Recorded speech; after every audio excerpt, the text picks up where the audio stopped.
baliho cale ka tanja nangasin kay tanja nangasin ro. From your perspective, balik lagi. Hai Akademia Makassar, aku Mutiara Parindingan. Lagi-lagi lihat di jalan spanduk dan kata yang manis yang bisa susukan hati. Euforia pesta demokrasi begitu terasa. Menuju pemilihan umum tahun 2024, kampanye semakin masif dilakukan. Pemasangan baliho terpampang nyata dan dapat kita temui dengan mudah.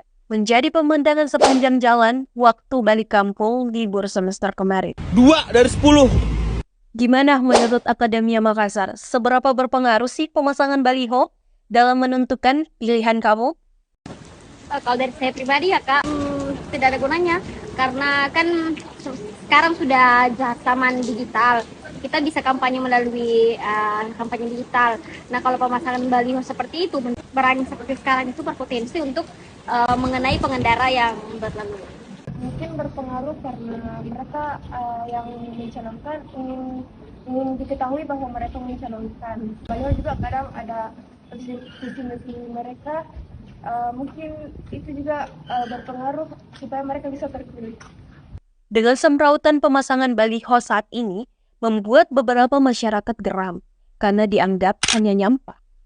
Bahkan, sebuah kejadian naas dialami siswa SMK tewas tertimpa alat peraga kampanye yang jatuh tertiup angin saat melewati sebuah jalan di Kabupaten Kebumen, Jawa Tengah pada Rabu 10 Januari 2024.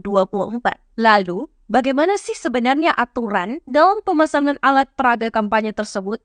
Apakah memang bisa dipasang di semua tempat?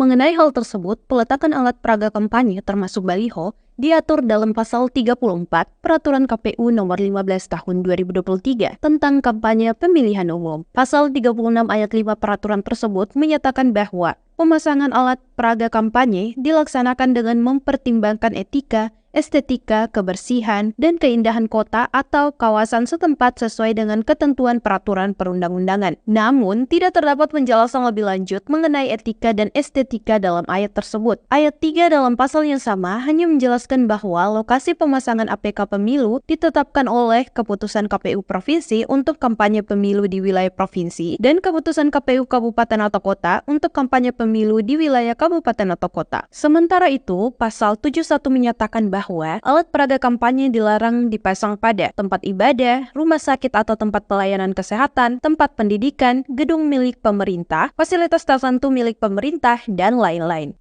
Nah, Akademia Makassar semoga dengan penyampaian keresahan ini ke depannya ada upaya regulasi yang dilakukan terkait pemasangan baliho saat masa kampanye. Gimana menurut Akademia Makassar? Komen di bawah ya. See you di FYP selanjutnya.